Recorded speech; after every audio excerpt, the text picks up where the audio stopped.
and Guthrie presents, in association with Spectre Vision Radio, featuring original artwork by Rob Donaldson, with original music composed by Harlan Guthrie, a new anthology horror series set in the world of Malevolent Tales from the Dark World. Monthly episodes, only on Spectre Vision Radio. How delightful. The following podcast contains coarse language and subject matter you might find disturbing. Listener discretion is advised.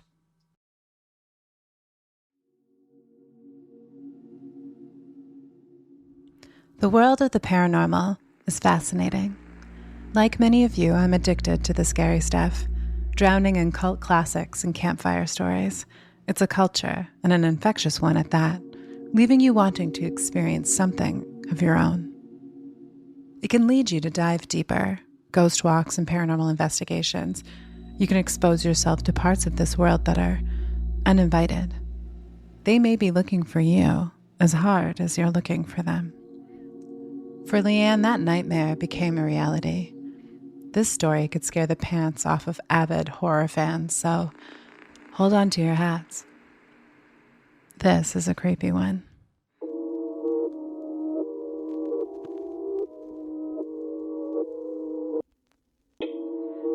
Welcome to the world beyond the veil. This is Geist.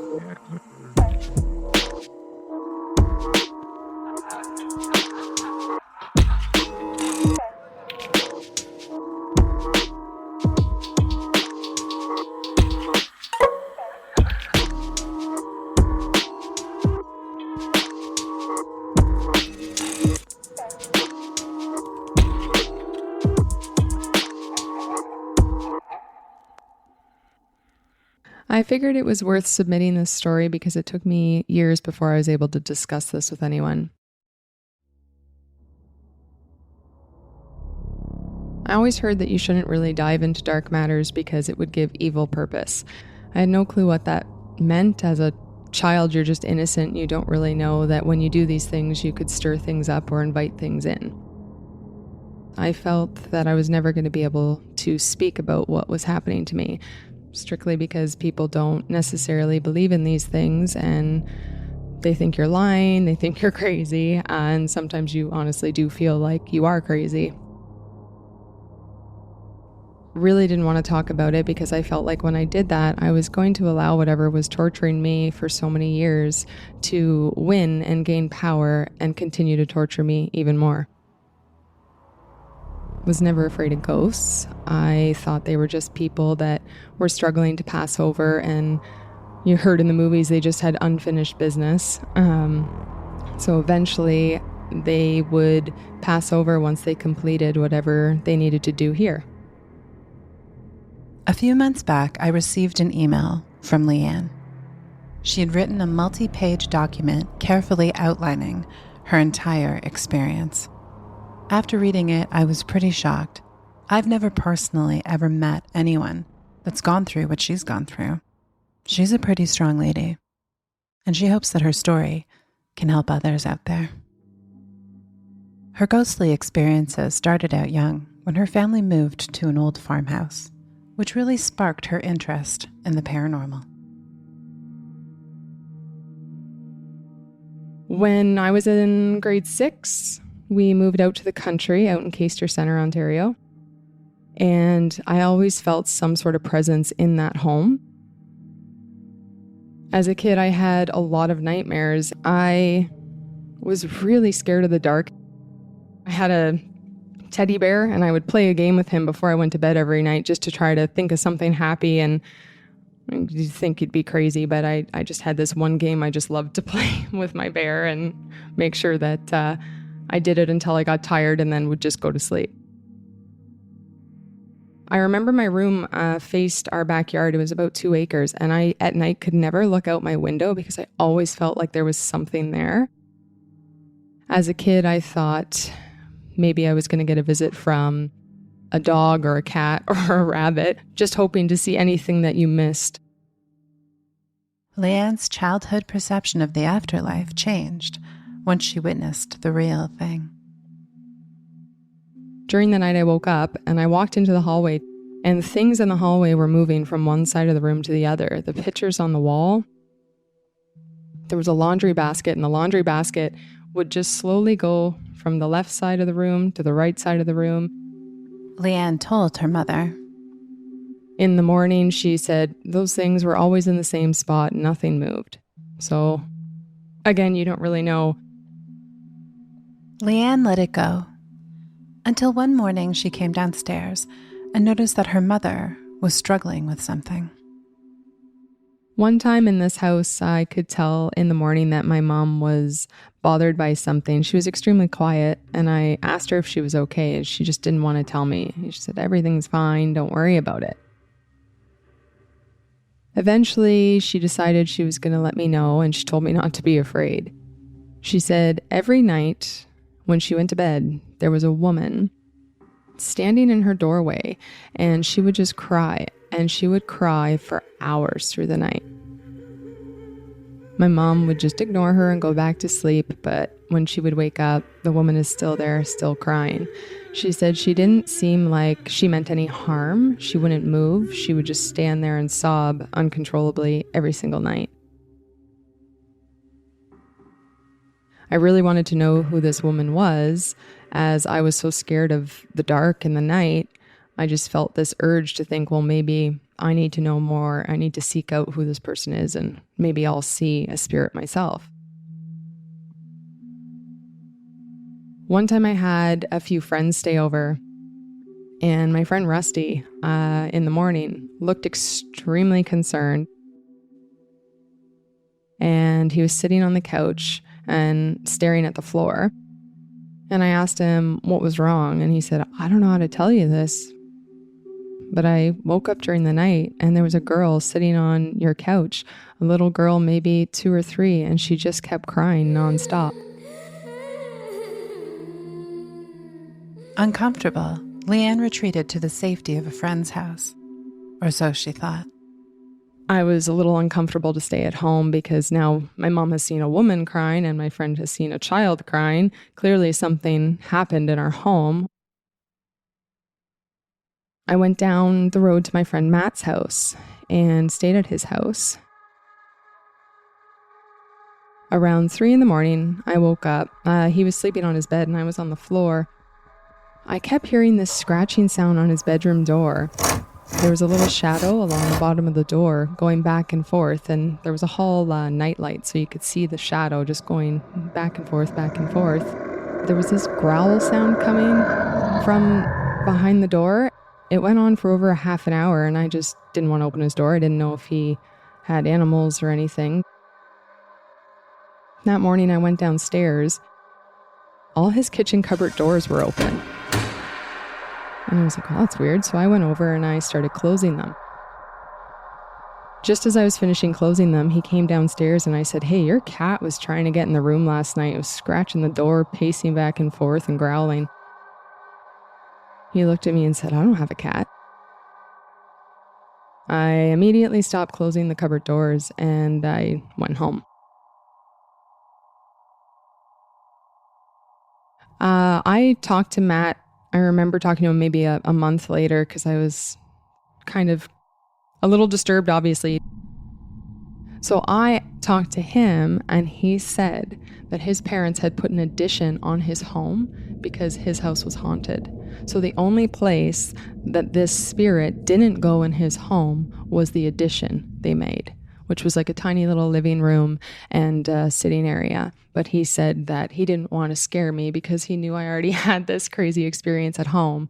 But he said he had things that were happening in his house all the time too. Leann recalls that at this point is when her interest started to grow. Definitely at this point, I'm really getting interested into why all these things were happening. Why was it happening? Why was it happening to me? And it was like, I just was like urging to find this physical being, a physical sign. I would want to see things move, or I would want to see an actual person. So I just got a little more invested than I probably should have at this point. I decided to start exploring with my friends when I was in my late teens. I dabbled with a Ouija board once. A friend of mine had told me about haunted tours with the Hamilton Paranormal. They did haunted walks in a bunch of different areas around Hamilton. So I was like, well, that sounds interesting. You're getting to learn history. You can hopefully see something. You're allowed to take pictures. I decided to go. We went to the Hermitage in Hamilton, the Screaming Ghost Tunnels, the Blue Ghost Tunnels, and the Devil's Punch Bowl. All in one night. You just kind of drove from one to the other. The first one, I believe, was the Blue Ghost Tunnels. Before anybody went to the tunnel, we started taking pictures. They always suggested take pictures because if anybody gets anything, they'll take your pictures and post them. I took a couple pictures.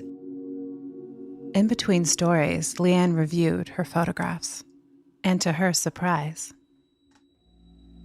I saw this man in a red plaid jacket with silver hair, but he faded out at the legs. His legs were almost non-existent in the picture, and he was right up against the wall, just facing the wall.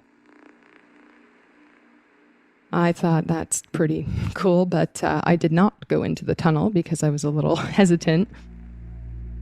The next thing we did was the Screaming Tunnel. Same thing. Before anybody went in, we started snapping pictures. And again, Leann reviews her photographs. And I started seeing this fog in my pictures, and as I continued taking pictures, this fog was getting thicker and thicker. Right at my last picture, there was a girl in a blue or white shirt with long black hair that was hanging over her face. And again, she faded out at the legs.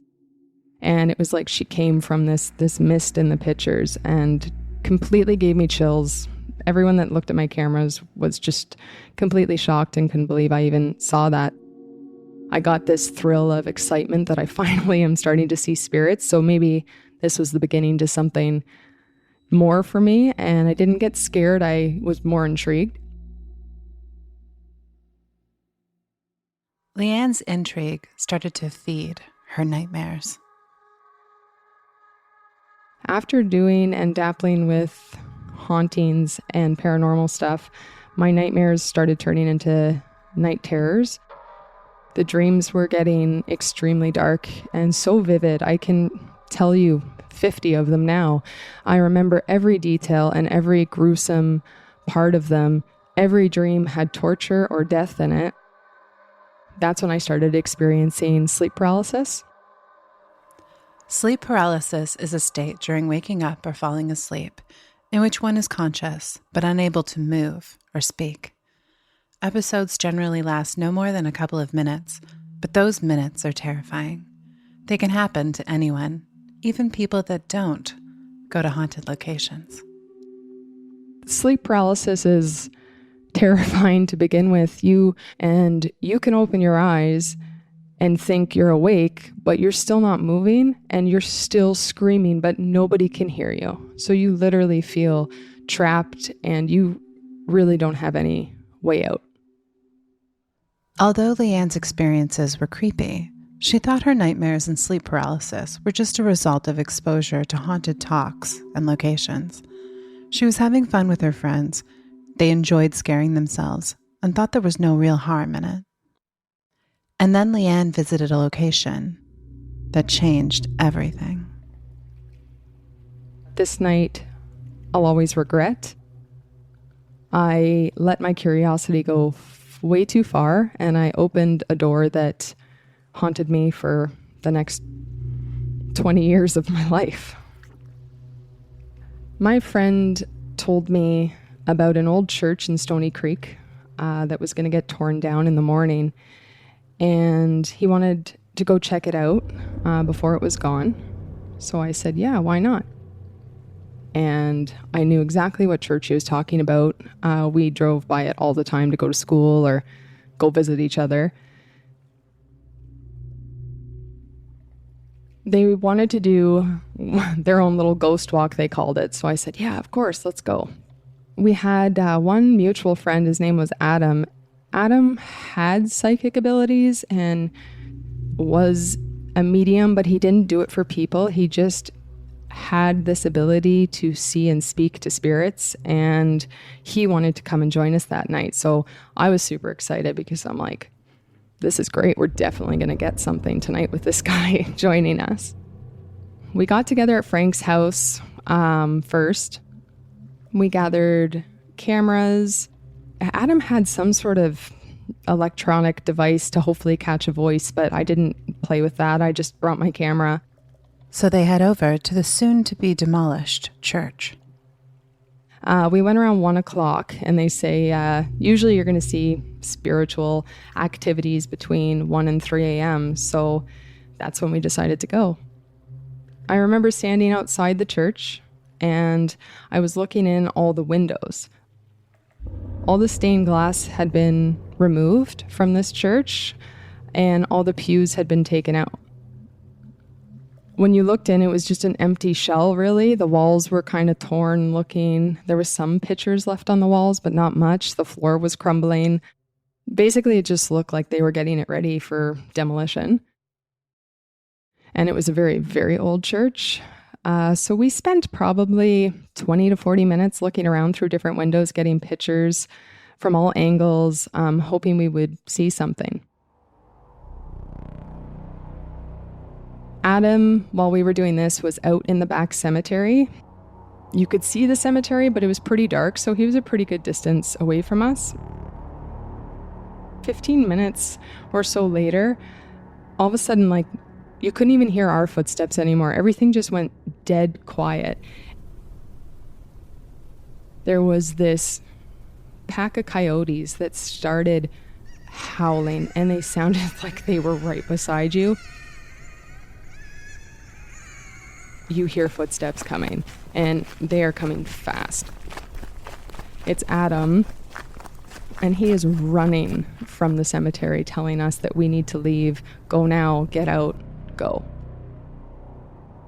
I felt this rush of excitement, but super confused at the same time because there was no time to ask questions. We just had to go. So we headed back to Frank's house, and this whole time on the ride back, like, Adam was white as a ghost, dead silent. He was not talking. We're trying to be like, what happened? He just won't talk to us. Leann started to review her images that she took from the open window of the church. In one of my pictures, I remember the window I was looking in.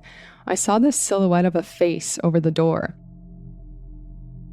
And it's like that typical horror movie image where you see fingers come around the door and then the head pulls its way through. It was exactly that. This person was just holding the door frame and peeking around, but they were looking directly at me. This face could not have been looking anywhere else but directly into my camera lens. This image invoked more than just fear. I had this insane heavy feeling that I wasn't finished at that church. I don't know. When we saw this picture, I got a rush of like urgency that I have to go back. Like, I have to go back to this church. There's something there that I need to see, and it wants me to see it. It's kind of hard to explain the feeling, but I just argued with Frank and I was like, I have to go back. Something wants me to go back. Adam at this point was like, we aren't welcome there. You can't go. Like, that's not happening. But that warning was ignored. So Frank's like, yeah, I'll go with you. Now it's maybe 3 a.m. or so. I was like anxious. Like, I was shaking in the car. I was like, yeah, this is going to be amazing. I don't know what it is, but it wasn't a fear. It was an excitement of knowing I'm going to encounter something and I cannot wait to tell this story to people. When we arrived, we went straight to that exact window and we were looking through it, and I started shining my flashlight first because I was looking instead of like going straight to taking pictures. I was like, I just want to look in again and like see if I see something.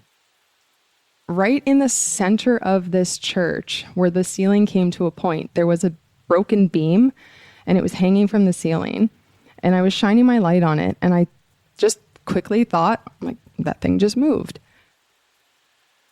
It is a huge beam. Like, it is a massive 4x4 heavy piece of wood. And I'm like, how could that move? It's just hanging.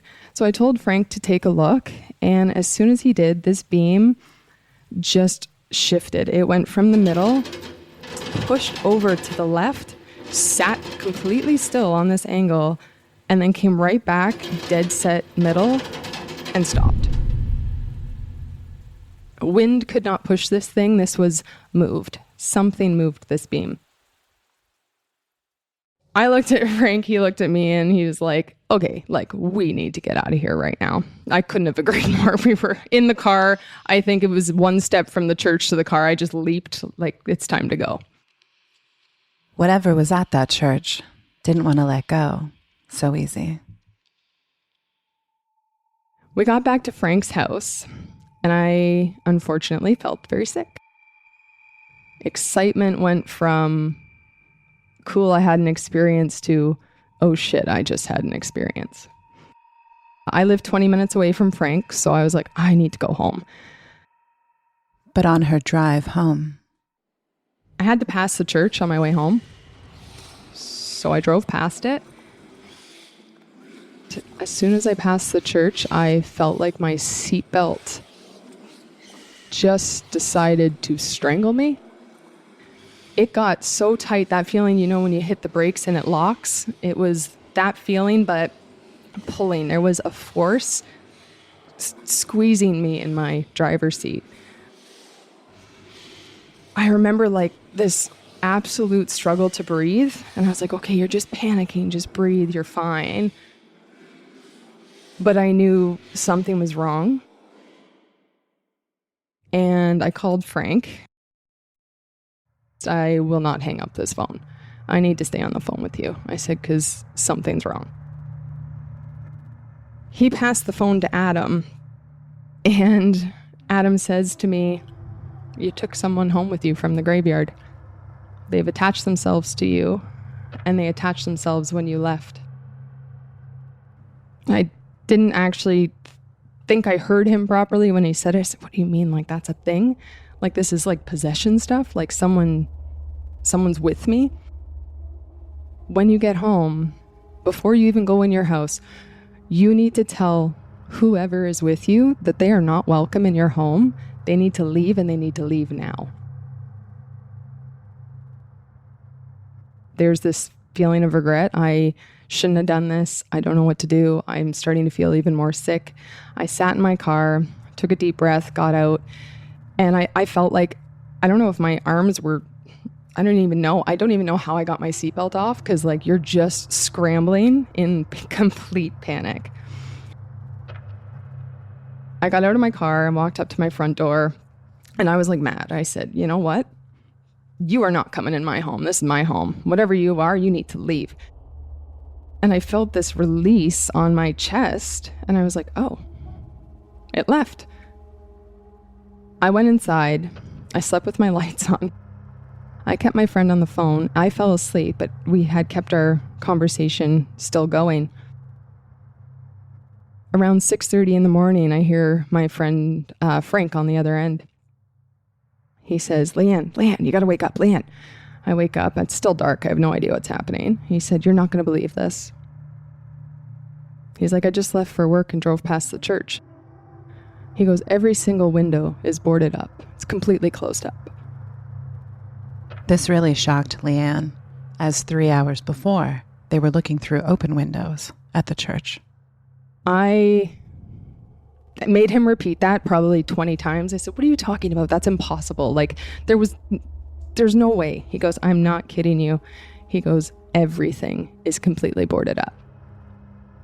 And that church was demolished later that day.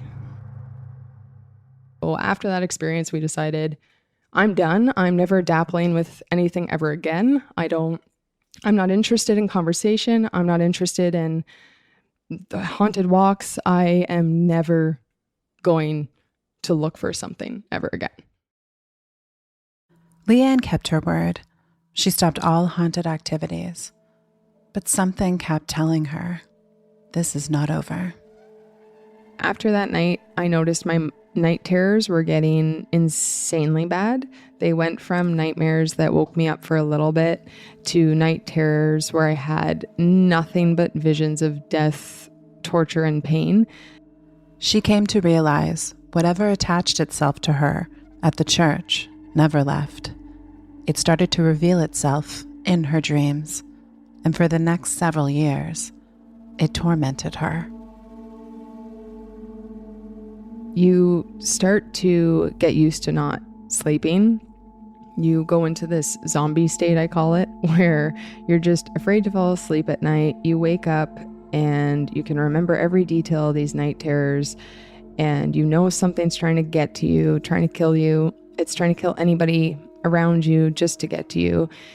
It's a darkness that you feel and you can't escape it. You pick up a different personality. I noticed one thing about myself was I became a very angry person. My anger was so bad. My temper was so bad. The littlest thing could set me off. And I don't know if it was just because I was so tired and exhausted, but it was at work. It was towards friends. It was in my relationships. It started tearing me apart, actually. The worst part about these night terrors is, for me, I would wake up, try to get your sense about you, and once you felt calm enough, you could go back to sleep. But my night terrors would literally start right away. The minute I hit my sleep, they picked up exactly where they left off. Crazy part about the reoccurrence of these dreams is I never actually saw who was trying to get to me. Whoever it was always dark. They were in a shadow. They were in dark clothing. You were just running. I remember these dreams. I am running, and I am running all the time. And everyone that's with me is dying before me. And you would look back, but you would never see what was trying to get to you. All you knew and all you could see was darkness. Time continued, and the activity didn't subside. I believe it was 2012. I got my own house, and about a year later, I got 2 roommates. Then little things started happening. Every time I started noticing things around the house, I was like, it must be, Sarah or Justin. Somebody's moving something. Somebody's coming home late. Everything that would happen, though, would happen around 2 a.m. My hall light would flick on every night. And I'm thinking, okay, what the hell are my roommates doing? Eventually, I just shut my bedroom door, and you would just see it under the door go on, and it would go off. So I'm just thinking, okay, they're coming home from a friend's house or from a night shift and coming upstairs. That's all I would chalk it up to. My bedroom was above the garage door, and I would hear it go up, and it would wake me up, and I would hear it go down. And I remember saying to my roommate, Justin, I said, giving him hell. I'm like, listen, come through the front door. I'm above the garage. I don't want to hear this open and close.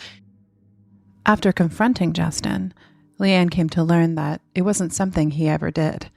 He said he did it once or twice. It didn't account for all the times that she had heard it. And I heard that garage door open multiple times. And when I think about it, it's kind of funny because when he did it, the garage door would open, he'd go in the garage, he'd have a smoke, he'd be in there for a while, he'd shut the garage. When it wasn't Justin, my garage door would open, you'd hear it go up for a couple seconds, and then it would close. So it wouldn't even be enough time for a person to get in your garage. So that was a little interesting. I started, just as the light, just ignore it. If it's not causing me harm, I'm not going to feed into it. I would hear cupboard doors in my kitchen open and close too, and I asked my roommates about that, but they said that wasn't them getting food during the night or anything. So again, it was not causing me harm, just ignore it. But then something happened that Leann had a hard time ignoring. My roommate, Justin, used to be the singer in a metal band, and I gave him my iPod dock that had 2 speakers, and he would keep it in the bathroom on top of the cabinet that was above the toilet. Often I would hear him blaring his music and practicing his vocals, and I actually didn't mind this at all because I used to love to go and listen to him in his jam room when I was a teenager. Around 2:15 or 2:30 in the morning, I woke up with the biggest fright I think I've ever experienced in my life.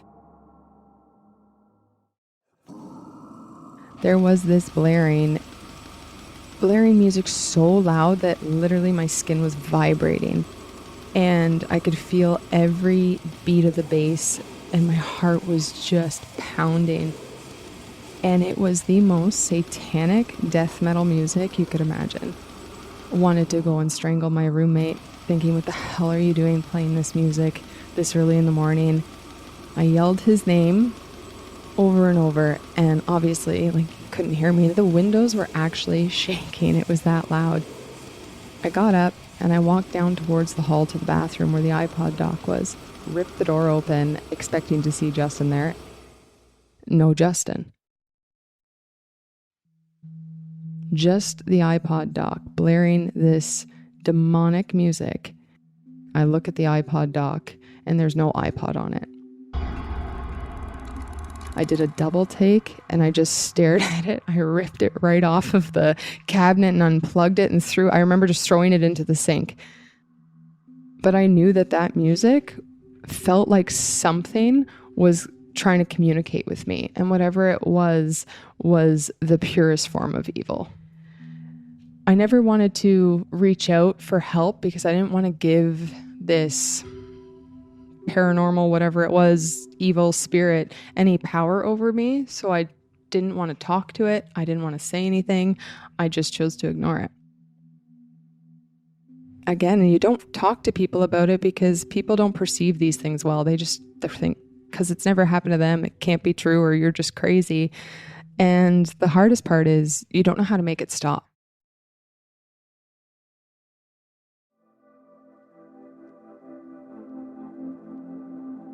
Eventually, I moved out of that house and moved into a little apartment in Grimsby.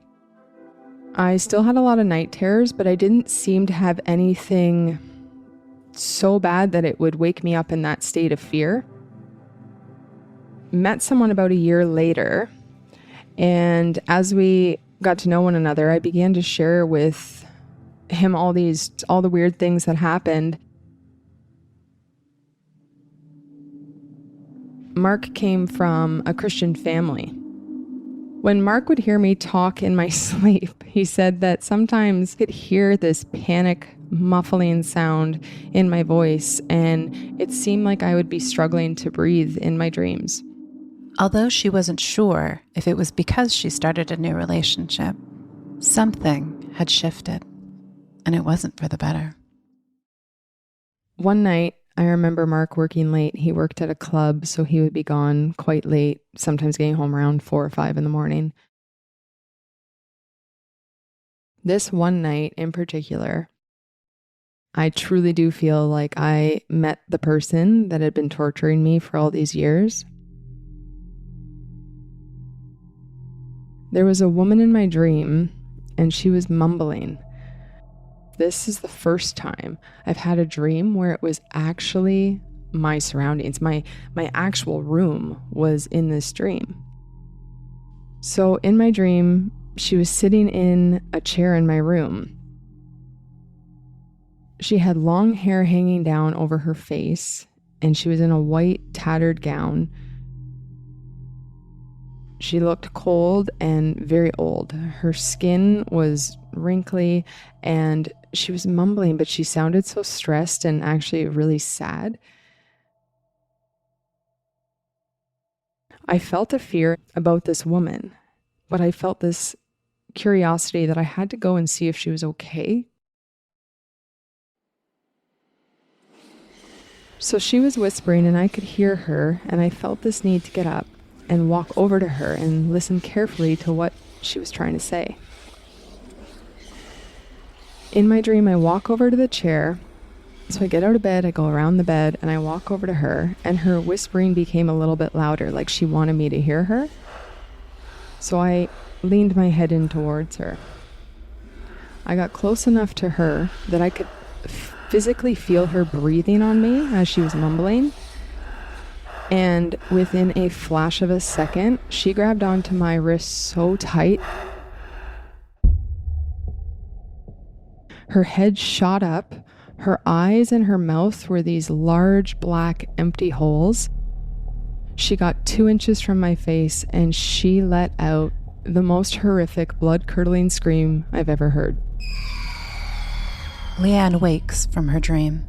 At the exact moment when she screamed, I sat up in my bed. I looked at that chair in my room, and she was there. She got up and floated right over my bed, grabbed my wrist, and continued to scream in my face. This entity was now floating above her. I felt my heart beat so fast, but I was paralyzed with fear. I couldn't move. Finally was able to let out a scream. We were screaming in each other's faces. I finally got the fight in me to just shake free from her grip, and I reached over to flick my side table lamp on, and she was right there.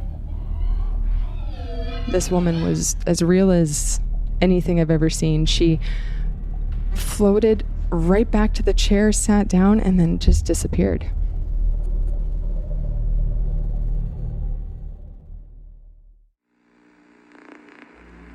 I called my boyfriend at his work.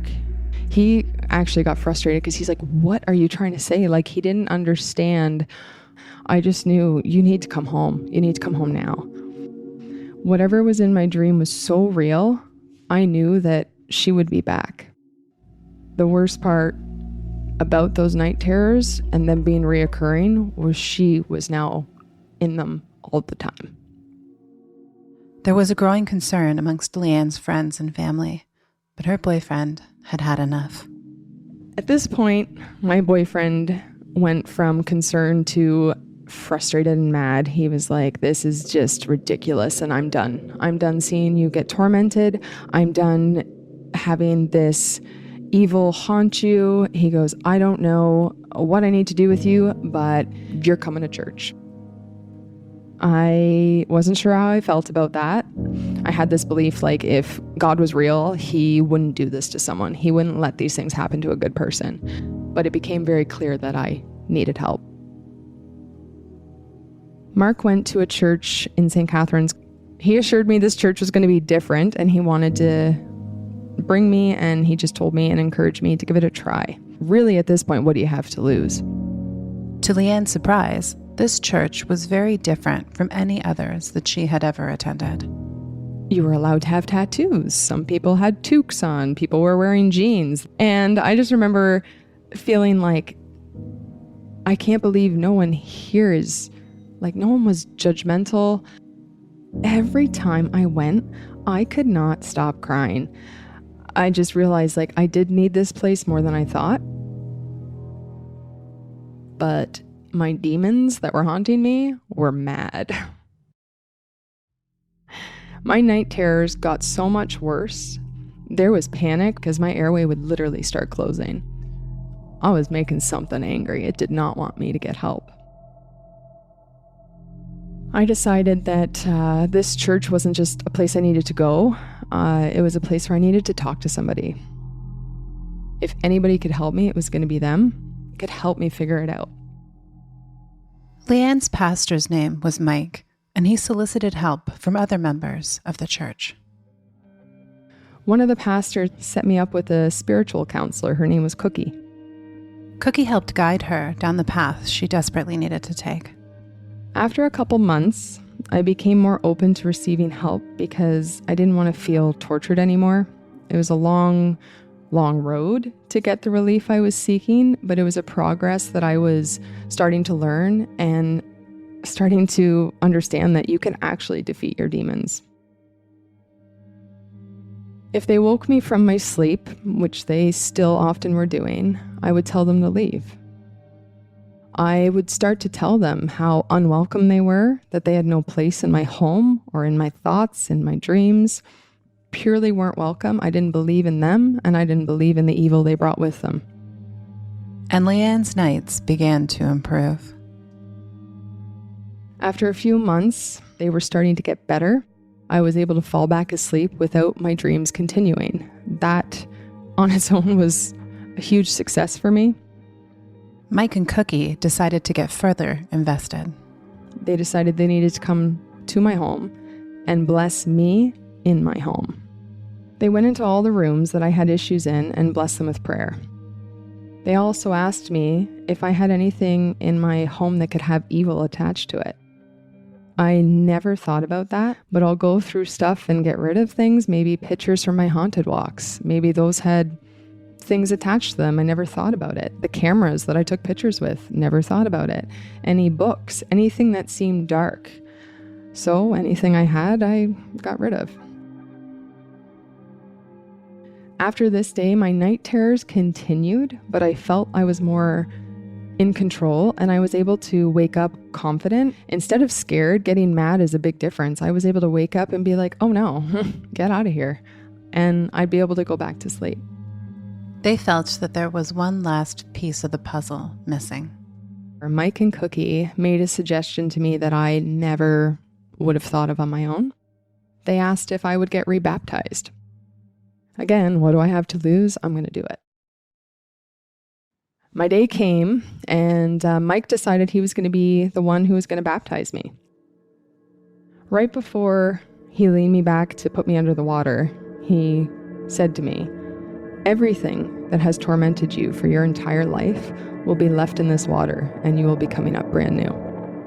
And when I came out of that water, I cried for like 5 to 10 minutes after it, but it was like such a relief. I just felt like finally people have been able to help me. This is crazy.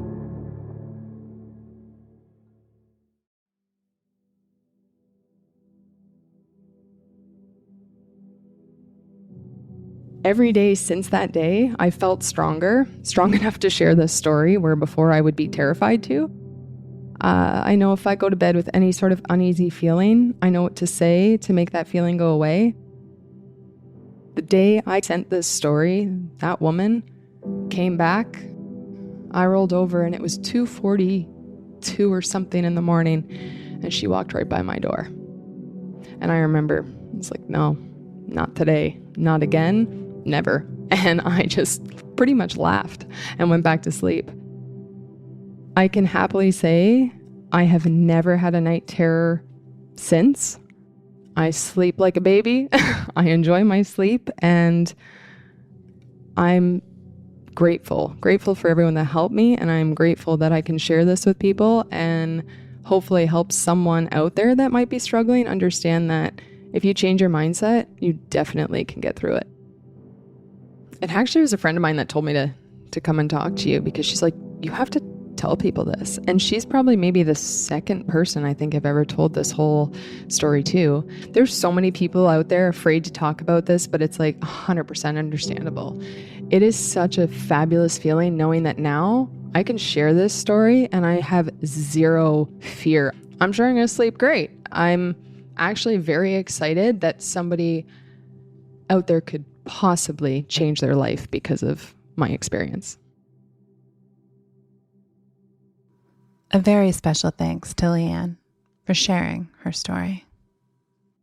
If you have a sec, please rate and review us on Apple Podcasts, Spotify, or wherever you listen. It helps those that can't sleep through the night find us. If you have a story you've been hiding, submit it to us at hello.geist.podcast@gmail.com. Both written and recorded submissions are welcome. Geist is written and directed by Danielle Matar.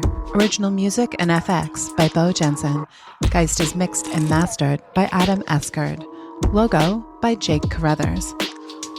Follow us on Instagram at Geist_podcast and on TikTok at Geist Podcast. Thank you so much for listening. And until next time, sleep tight.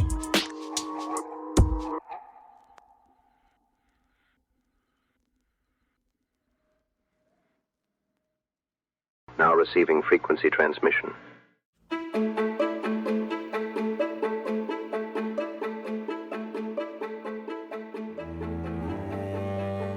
One of the most interesting ideas about ghosts was proposed by Andrew Lang, who was a fascinating polymath and author. He was one of the co-founders of the Society for Psychical Research, who took one of the first sort of forensic and scientific approaches to gathering and cataloging accounts of ghosts. And in 1897, he collected them in an amazing volume called The Book of Dreams and Ghosts. And in the Book of Dreams and Ghosts, Lang proposed the unique idea that ghosts may be the effect or the emanation caused by a dead person dreaming, and in effect projecting into the mind of those living. And that's a fascinating concept, that when you encounter what seems to be a ghost, you may actually be making contact with a dead person dreaming.